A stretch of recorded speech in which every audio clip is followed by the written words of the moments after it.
Ya sasa labda kwa kuanza kwenye hii title kama inavyoweza kusema hapo banking stocks.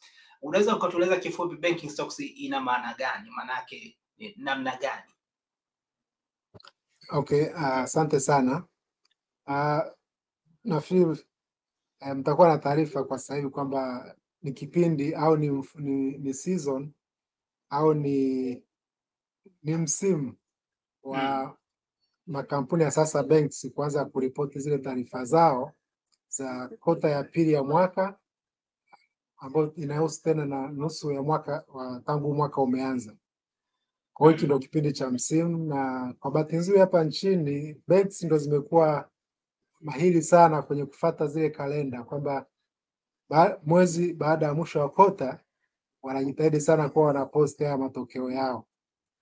Kwa hiyo mwisho wa mwezi Julai benki karibu zote zimeposti matokeo yao ya performance ya kota iliyoishia Juni tarehe 30, na sasa sisi tumezichukua tu zile benki ambazo ziko kwenye Dar es Salaam Stock Exchange.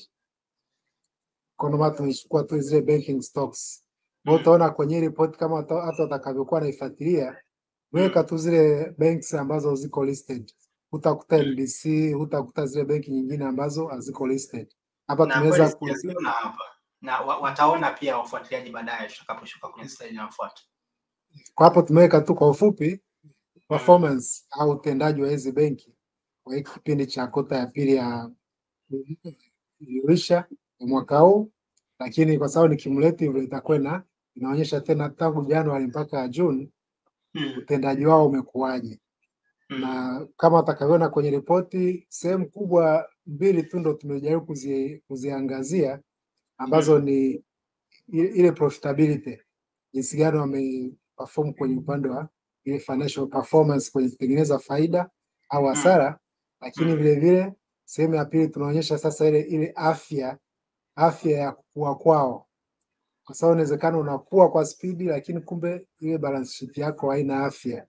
Kwa hiyo ile peji nyingine itakuwa inaonyesha ile wadau. Hii sehemu ya kwanza na sehemu ya pili anazungumzia Mr. Fortes ni hiyo. Ndio kitu ambacho tumekipresent sasa hivi, na of course Ami nafia atatujoin hivi karibuni, mwandaji wa hii report. Kwa sababu tulikuwa pamoja, nitajaribu kutoa nilichokiona au ninachokiona kwenye hii performance ya mabenki kwa hiki kipindi cha kota iliyopita pamoja na nusu mwaka iliyopita.